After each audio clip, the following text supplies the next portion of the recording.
Jatali Bellanton, welcome to the Dreamers podcast. Cheers. Thank you for having me. Can you tell the Dreamers a little bit about you and what you do? I'm a former investment banker who loves everything finance and loves to diversify my portfolio. And I'm an accredited investor when it comes to stocks, real estate, and crypto NFT space. As well, I have a PhD in neuropsychology, which I use to help students in the space of teaching financial literacy in various schools. So, can you tell us a little bit about your money story? Maybe share an early money memory that you have. So I think my favorite money memory would be when I realized that the money that I was saving was never really enough.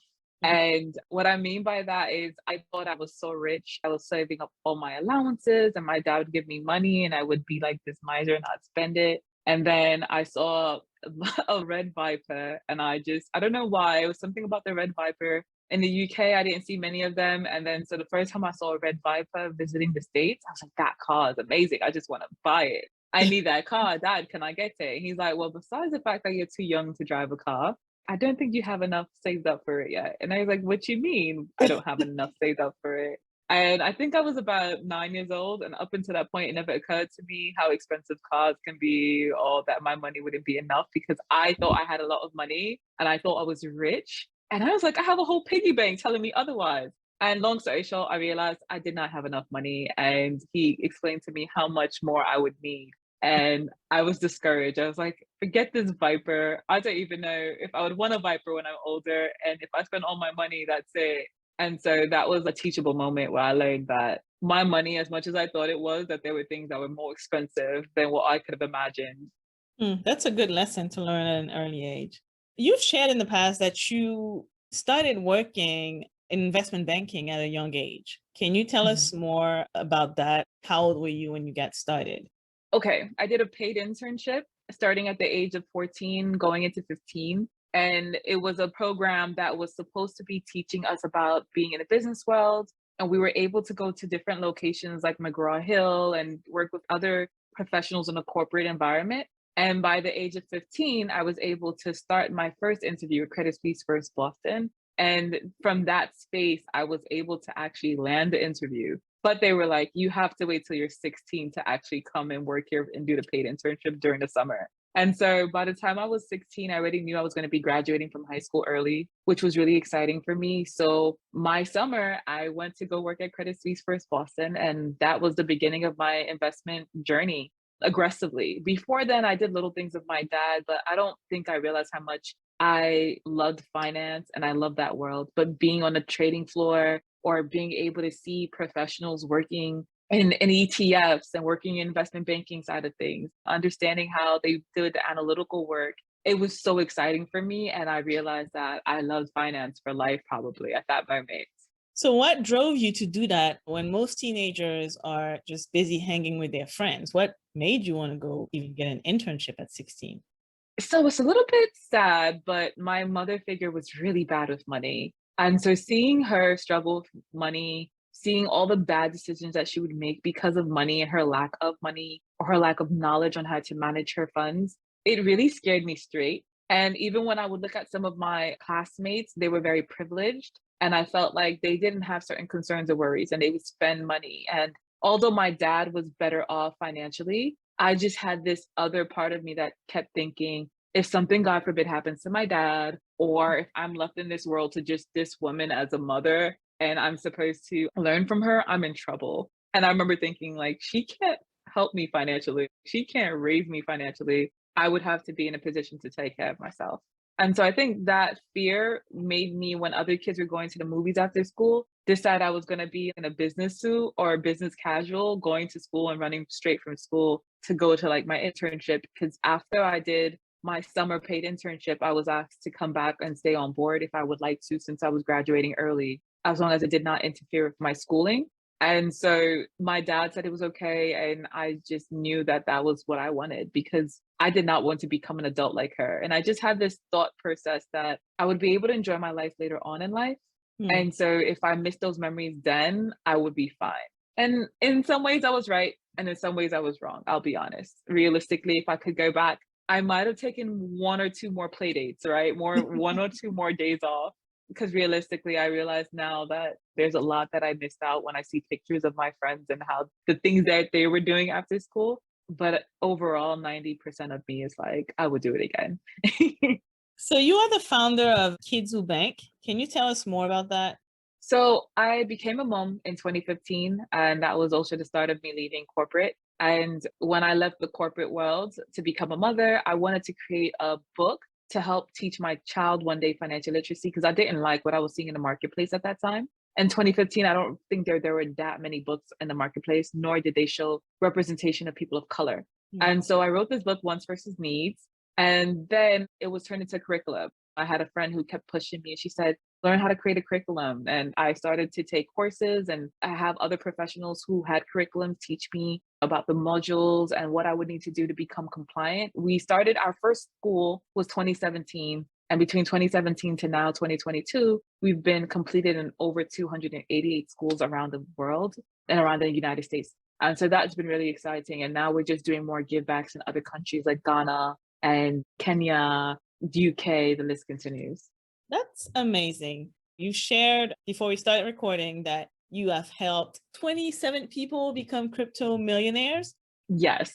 And that's definitely one of the things that I want us to dive into today. So, first of Awesome. all, what made you move away to a certain degree from stocks and more traditional investing, which you've been doing most of your life, to crypto and all that stuff that most of us are still trying to figure out what's going on with it? So I think the first thing for me was I just kept hearing about it. And when I started to look at the Bitcoin conferences and little club groups and reading what they were saying in the chats, I remembered having this moment where I was in the back of my mind thinking, although there were conversations around it, I love the concept of a blockchain and a ledger to track every last piece of information, every purchase, every sale, who it belonged to, and just being able to know full transparency that all of the wallet addresses weren't the same person and that they were different people or just different things of that nature. And so when I started understanding the blockchain and understanding the level of transparency it had, it just led me to falling in love with the cryptocurrency world more. And then I think the second level of love was when I noticed my first year where I had 300% profit in a token. And I was like, oh my God, this is interesting. And with stocks, I remember with mutual funds and different tokens, you might get 4 to 20% in a year. You might do an options trade and you make a nice, beautiful profit. But I felt like the amount of work and energy that I had to put into day trading to do that with options trading and just the amount of information and data and analytical work I had to do in the stocks world compared to in the crypto world, it was just two different phases. And I felt like one was level one of work where I still could go to sleep and have a life. And the other one was like, okay, you're on the rat wheel and you're always looking for the next one. And I just felt as if to me, the DeFi, decentralized finance, just made all of the sense in the world. And I couldn't see a world where this wasn't going to fully work because then I started hearing about countries like Philippines and that used Axie to play to earn and just different countries that were utilizing different features like NFTs and different ways in this new world to make money, to connect with each other, to barter. The list continues. So you'll have to decode most of that stuff for us because most of the listeners have either no understanding or a very basic understanding of crypto, NFTs, and all of that. Before we get into it though, tell me more. It seems that prior to you moving towards crypto and away from traditional investing, you were actually an active investor and you were actually trading. Yeah, I was a long-term investor. I was trading actively. I was Okay. managing portfolios for my clients. I was teaching classes, not just to college students and high school students, but also to adults. I also helped over 5,000 youth purchase their first share of a stock. And, you know, one of the successes we had was school in Brooklyn, where we were able to help the kids purchase a Snapchat at $5 per share. And then it went up to about $56 at one point, and students were really excited to see something that they purchased for $5 go up so much in value. But it wasn't to me, I knew there were a lot of little idiosyncrasies and gaps that I felt like were blanks that I just wish there was a better process, wish there was more transparency. I also wish that I knew for a fact that the hyperinflation of the US dollar wasn't affecting the market the way it was. So, first of all, what is blockchain? Okay. So blockchain is a ledger It's just a fancy way of saying a ledger that is completely ran online in the Web3 world and the Web2 world, but it's completely online. It's a ledger that cannot be manipulated, changed in any particular way. And computers, AI manage it to make sure that no one can come back in later on and say, I'm going to delete this picture and it never existed. Because once you put it up into the blockchain or into the ether, into the world, then automatically it is permanently there and it's permanently a file that has logged that you have created it, that it existed, that you've taken money for it, or what wallet address, what person took money from it, etc.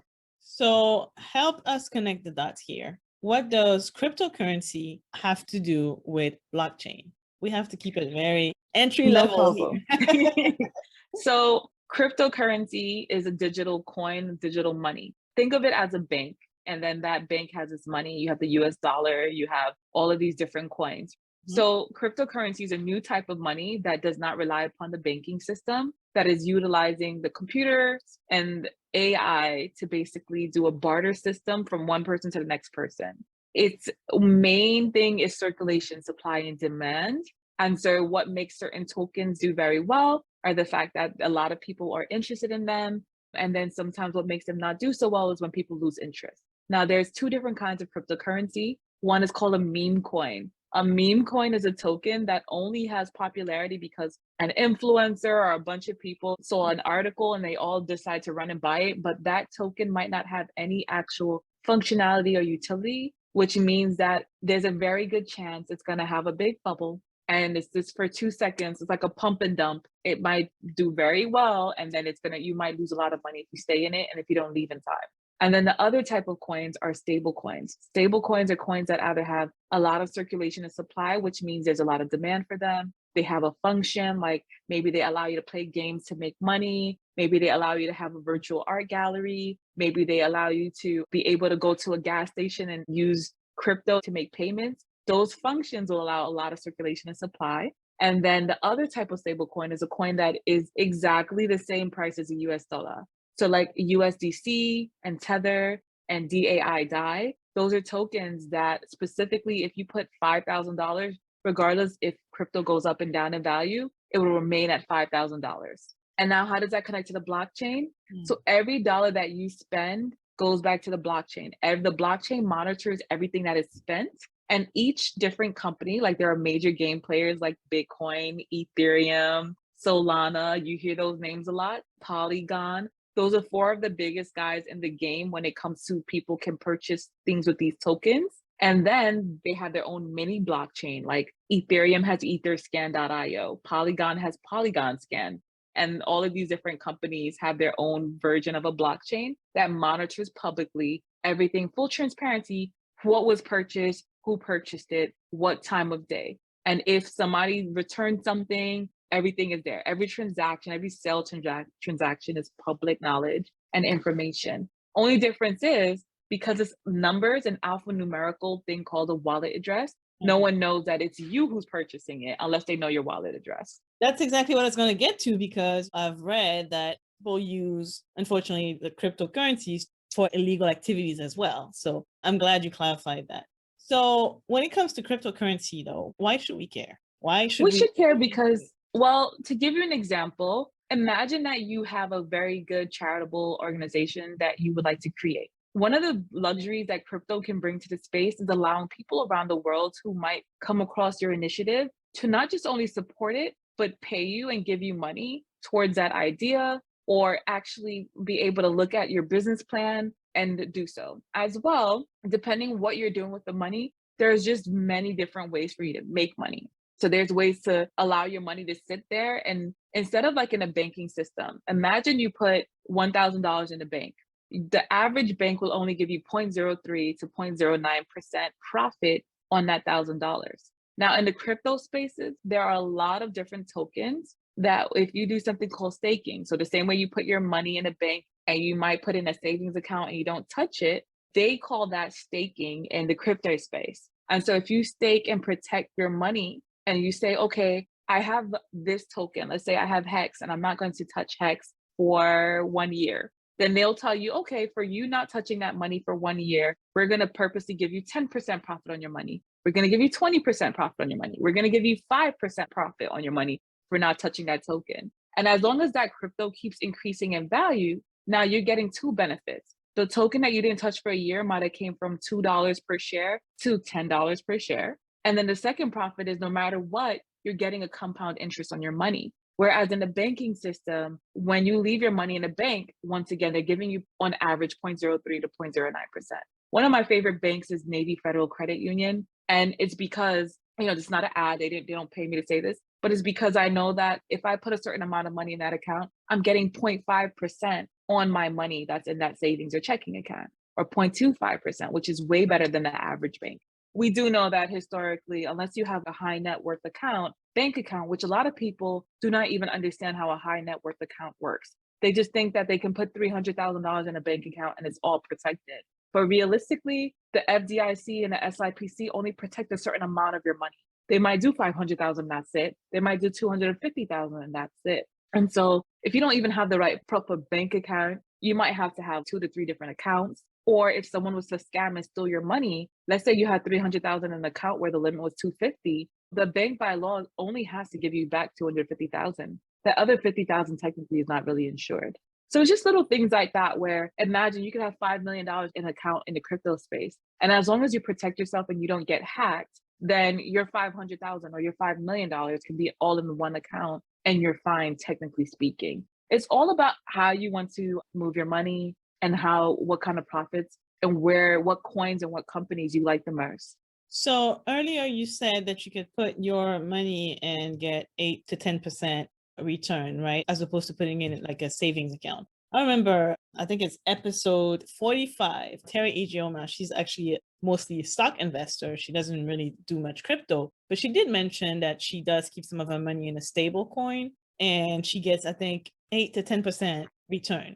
Yeah, so that's one of the options that you have. Now, there are coins that are not stable coins that do offer those kind of percentages and even higher. Some of them will say 300% in a year. And those are special promos to get people to come purchase their tokens. But some of those are really higher risk. And so I like to make calculated investments. So to me, I would more, unless I know it's a company I truly trust, I'm more like Terry Ijeoma. I would definitely say, hey, I want to do 5%. I want to do the 8% company that I know has more people interested in it. So USDC is DAI, Tether, those are tokens that are stable coins that are $1 to $1 ratio. So let's say DAI, for instance, when the US dollar is at $1, when DAI goes down and all the crypto markets are down, the most it goes down is to 99 cents. And then it goes up to $1. And so with that said, definitely one of the things that I'm talking about. And so when you talk about, you said this a couple times, you have to protect your investment, but how do we do that? How do we make sure that our crypto investments are safe? So the first thing I would say is be mindful of airdrops. What are airdrops? They're these free giveaways. Sometimes it could be a free NFT. It could be a free crypto token, like a name you never heard of. And someone's like, oh, there's this new token last year that came out called Look.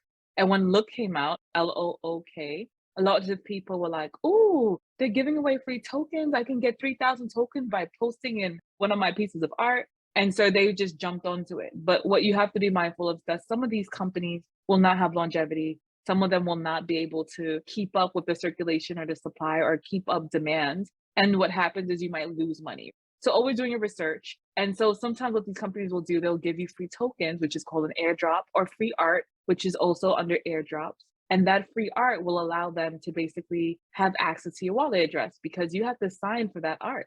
You have to sign for that token. So if it's not a company you don't trust, you have to be very careful because it could be a hacker who's creating like a Trojan horse to kind of come in through your back door and have access to your wallet address and pull out more money than what you're giving them access and permission to. Another thing you could do is be very mindful. The blockchain, once again, remember I told you it's a ledger. So it keeps track of everything. So between the blockchain and different websites like CoinMarketCap and CoinGecko, CoinDesk, you can go to these websites and they can tell you, this is the official website of this particular company. This is the official website of this particular art piece. This is the official website of this token. That way, when you're going to the website, you can make sure you're going to the correct website and you're connecting to the right wallet address, which is a wallet basically, once again, it's just like a wallet, it's like a bank account. And so you don't want to connect your personal information to the wrong website.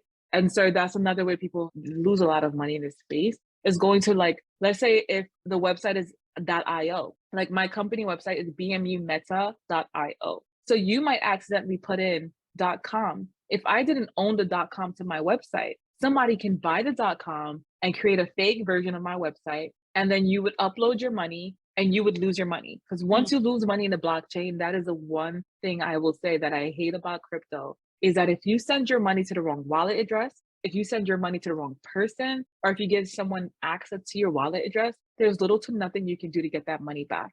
Even look at what happened with Bitcoin. There was a couple, they stole millions of dollars of Bitcoin from people. The government came in after about a year or two. They found the couple and they arrested the couple and took back a lot of the Bitcoin. And now they're deciding what to do with the Bitcoin. And so I'm just like, so one of the things I read was, because of the time frame, people who were scammed ended up getting rid of the wallet address.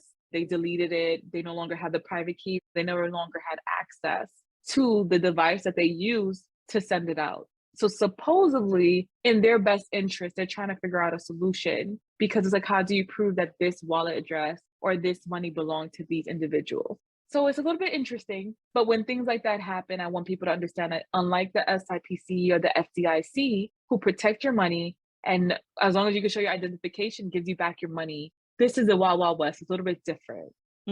I talk about this on the podcast all the time. I'm more of a long-term investor, traditional. I own a few individual stocks, but I'm mostly ETFs. I don't like to think about my investments. I do own some crypto, but because I don't fully understand what's going on, to me, I'm speculating, really. I'm trying to educate myself more and more. Because of that, I am just keeping it very, it's not even 10%. Surface. Yeah. So my goal is to have it at 10% of my portfolio and keep learning about this stuff. The thing with crypto, I think that is probably scaring me and other people is, yes, there's a high reward potential, but there's also a lot of volatility. So how do we even know which coins to pick? Should I buy Bitcoin or Ethereum, or how do you decide which one to invest in? And maybe if you can tell us the differences between the main ones, that would help. Okay, so the first thing I would say is, if you don't want to manage it yourself, you have someone like myself and other individuals who have crypto hedge funds. So a crypto hedge fund operates like a mutual fund, a stock market's mutual fund, or a stock market's ETF. And so you would have a platform just like TD Ameritrade, where you would go and you would be able to upload your money. You're the only one who has access to your money. No one has your private key. No one has your password. You connect your wallet address. You upload your money. You get to see, when I'm managing the funds, for instance, you see every token that I'm putting the money into, the time of day that I do it, that I'm up at midnight or 5 a.m. trading. And you also see when I switch back to another token. Everything is full transparency, once again, using a blockchain. So that is always an option for people who don't want to manage it themselves. Find a crypto hedge fund that you like, find an individual that you trust and that you like, and then you can have them manage it. And just make sure it's never someone who's asking you for your private key or your recovery phrase. Those are two of the things that they can utilize to steal money from you at any time.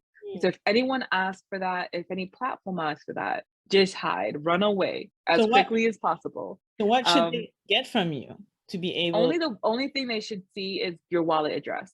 That's it, which is basically not even your credit card information. A wallet address is just basically your home address or a name. It's like being able to say, hi, I'm Annalise. That's it. So your wallet address would be basically what gives you access. It's like having one of those new business cards where you just scan the QR code and it tells you everything about the person's business. A wallet address kind of gives real access to your money. And you actually have to sign authorizations for them to have access to your wallet address. But it only is on the platform, and it's only what you upload into it. And every time you upload money into it or remove money from it, you have to sign authorizations.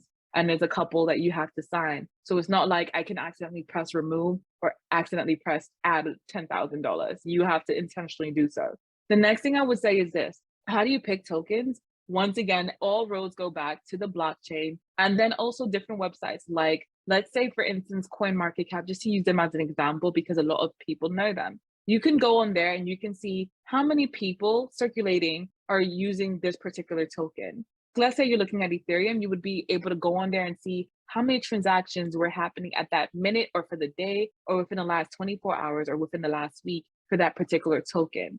As well, you can see the longevity of the token. You can see what projects they're working on, their websites, their companies, or they have something called a white paper. The white paper, it's kind of like an annual report or daily or weekly and monthly reports in which they're updating you on what they're doing, what they're working on, what part of the project they're up to, as well as letting you know what mergers that they're working on, different things to keep their people actually in the loop and keep you comfortable. So I honestly also, when it comes to like NFT arts, then I also will look at a Discord. How big of a community of followers do you have that are actually purchasing your item? To give you an example, one of the biggest mistakes I've noticed is that somebody will see a token and it will say, oh, we have 1 million tokens, only 700,000 sold. But you can go on the blockchain to see who were the 700,000 people who purchased it. Was it one person who bought all 700,000? Was it 50 people who bought 700,000 tokens? Or was it 300,000 people, 400,000 people, 250,000 people? Because keep in mind, the less people you have to barter and to negotiate with, the worse for you as an investor in the crypto space. Because imagine it is a barter system. So if you have 100 tokens and I have 500 tokens and I want to sell 250 of them to you, I have to make sure that you have an interest in buying them at the price that I want. But if you're the only person I can negotiate with, now you knowing that I need liquid cash or fiat, you might turn around and say, you know what? I'm going to lowball you. I'm going to give you less money because you have no one else to talk to about negotiating. And so that's one of the most important things to always look at how many people are investing in a particular token. And don't just jump on something because a celebrity like Elon Musk said, oh, I like Doge. And then because you know nothing about Doge, but you're just like, Elon Musk said he likes it. It must be a good company. Let me go buy it. You should always be very mindful of doing those kind of things. Those are very risky. I like to say only spend money you're willing to lose when it comes to meme coins. And so what is a token? I don't think you've told the dreamers what a token is.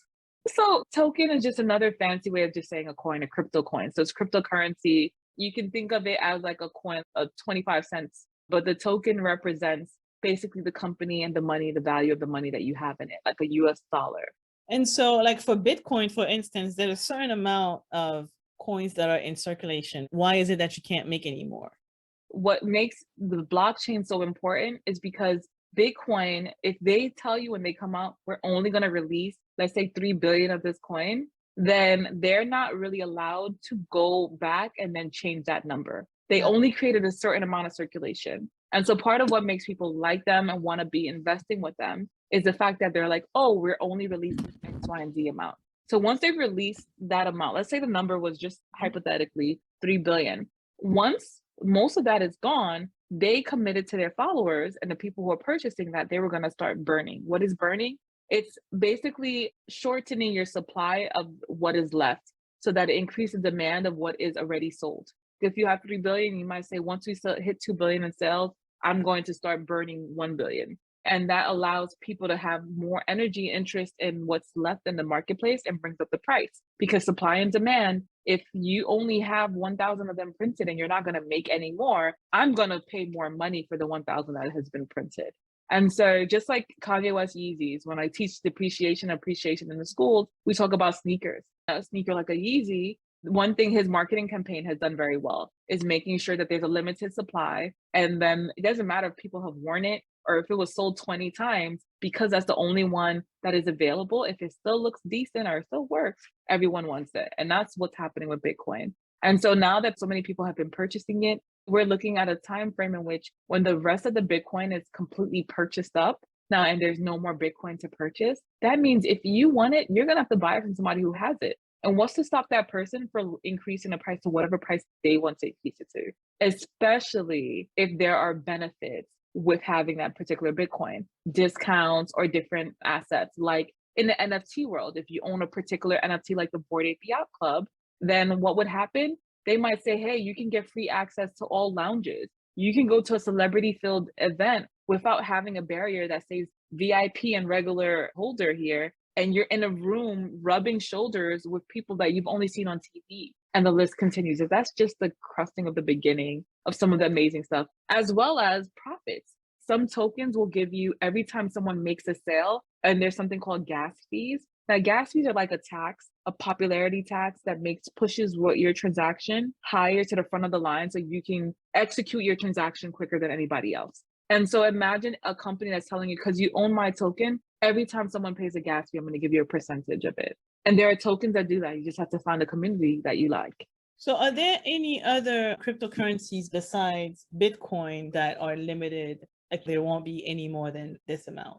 The majority of them, Ethereum, Litecoin, that's one of the base models of most of these tokens that they all follow, which is that they are not going to release more of that particular token. Now, a company might create a subdivision of another token. And so that other token now, that might be something that you will actually see. For instance, Polygon Matic is a token that's under the Ethereum blockchain. Ethereum is one major company, but when their gas fees started to become very expensive, this company Polygon said, hey, we can helping with the gas fees because you're saying so many people are mining, so many people are using the internet and the infrastructure to create more, then they're saying, okay, we'll help you with that.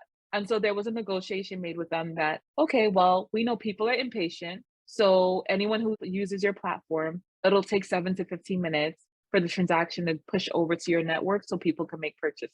Just that deal alone, they were able to make a lot of money, but technically it's a subdivision of Ethereum and it was a company that came underneath them. But sometimes companies will split and create various projects, but they will not be able to use the original project name to just increase it without permission because in the beginning, they created their number and what they were going to circulate and even the base amount. Got it. And so I think we could probably spend a lot more time talking about the different types of coins and things like that. But I do want to get into something that you touched on briefly is NFTs. What are NFTs?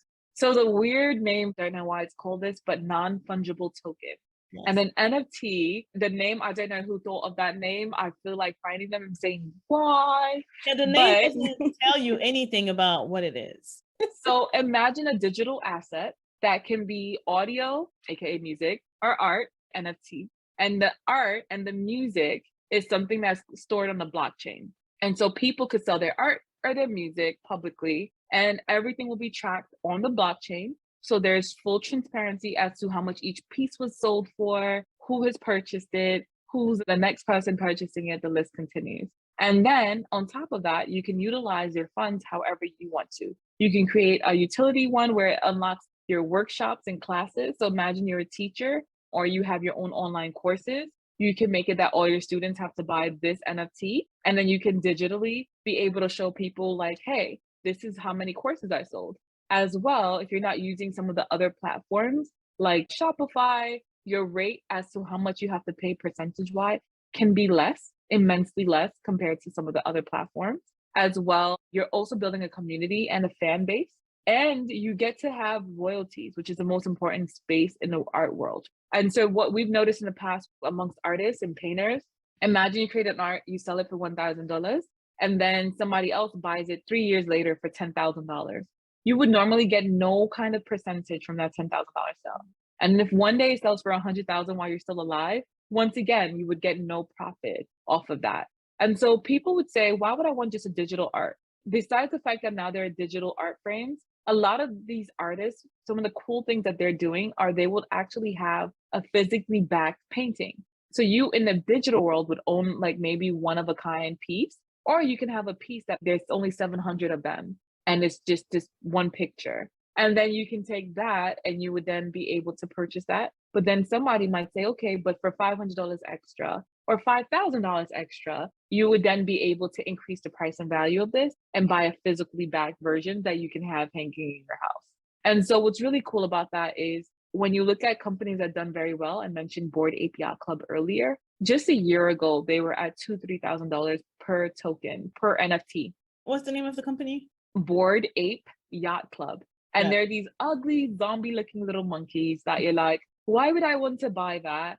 But their community in a whole as an NFT, they're very engaging. They do a lot of group activities. They have trips. They have their own special merchandise that is exclusive club. And when it came out about a year and a half ago, probably a year and a half now, I remember a year and a half ago was $3,000.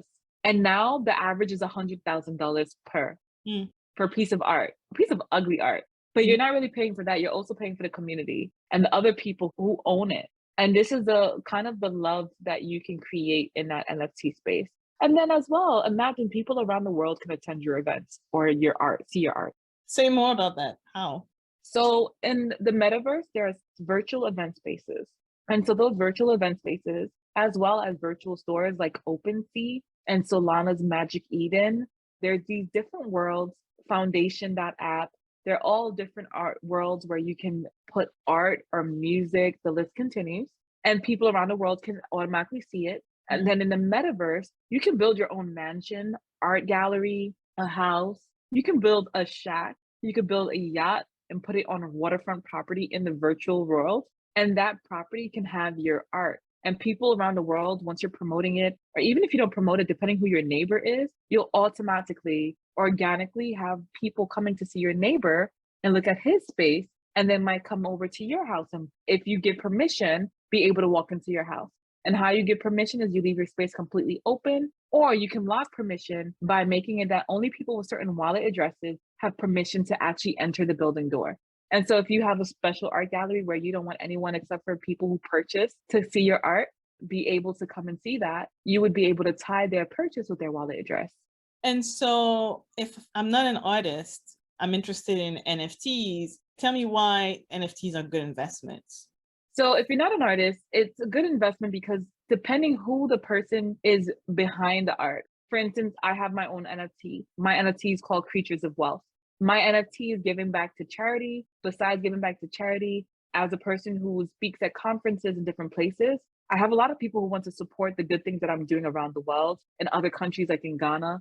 And so it allows them that access. As well, I do virtual conferences and workshops. I teach classes where they don't have to actually leave their home. Even with COVID, when people had to have like a vaccination mandate, I was able to have an art gallery show virtually online. And everyone who owned my NFT were able to then actually attend that, which keeps bringing up the value of my product, my NFT, and what I'm doing. So now you as an investor, knowing that I'm somebody who's innovating, doing things that are good, you might not care about the good that I'm doing, but you're going to care about the press that it's receiving. You're going to care about the fact that people want to come to my workshops or my conferences, or that it's getting a lot of buzz, or that you notice that last time I was selling at $100 and now the floor price, which is the base minimum that anyone's paying for any of my items, it's at $1,000. And so you're full transparency able to see this and able to buy it and then allow it to go up in value. And so sometimes even as an investor, you're able to buy art from special artists who are famous around the world. Someone who might have created a piece for Jay-Z, or like one of my NFT artists is in the middle of doing art for Gary Vee. He's very big in the NFT space, which means a lot of the artwork that he's going to create are going to probably start going up in value, just like in the regular art world. Because now you're not just limited to your four corners, you're now open to the whole wide world and all the artists who are physically putting art in the world. Whereas like there are Nigerian artists that I like, I would have to actually go to Nigeria to maybe buy one of their pieces because a lot of them don't sell it physically in the States. Or just the hassle of having to get a container ship or find a way to ship a big piece that might be floor to ceiling to my house. I might not want to spend that kind of money. But now I might be able to have a piece of their art, but just in a digital frame. Or have them send me a smaller piece, but find more people like them. And so there's just limitless amount of ways to invest in this NFT space. Then there's also components, right? What are components? There are different things. It might be just an accessory in a game. There are NFTs that you can buy that unlock actual access to play characters in a game, or have a special speed, or dress a certain outfit for your avatar, or just own a certain name in the metaverse. And so all of those things are things that you can do. And to give you an example, like King Kong, I remember buying the name King Kong in the metaverse in one of the worlds, and then I sold it at a flip and I doubled the price that I paid for it. I more than doubled it actually, a 50x the amount that I paid for it to buy it, and then sold it to somebody who wanted it for 50x what I paid for it. And so these are also options that you can do. So can you tell us a little bit more about the metaverse and how we can get involved? So the coolest thing about the metaverse is that it's an online virtual world that is not going anywhere, especially with COVID. We had kids who were playing games like Fortnite and playing Minecraft and all these games, and we were just watching them play games and not make money. But now with the metaverse, our kids can play in these virtual worlds. Some of them are safe, some of them are not, so be careful which ones you allow your child to play in. But the cool thing is they can actually play games and make money. Imagine your child in Minecraft, they're building houses. Like my 7-year-old son, he can build a mansion in Minecraft. And then realizing that sandbox, there are people who pay youth to actually build their mansions in sandbox. And so you can have your child who already is playing a game that's doing the same thing for fun for free. Now he can do it for fun for free, but not for free per se. Now he can make money doing this. And so it's allowing a space for people to just expand as entrepreneurs and connect with each other. And then there's for adults, there's a lot of, not that adults don't play the games to earn money, but there's gambling, there's casinos, there's horse betting, there's sports betting, there's speed dating in the virtual world. You can go on places like Altspace, which is Microsoft's virtual world where you can go in the metaverse and go to a conference. I went to something called Black Metafest conference the other day, and I was a speaker, and it was cool because there were like 60 plus people from around the world, UK, Australia, who were just there at this conference all at one time. And so the one thing I will really say about the metaverse is that each one has different specifications.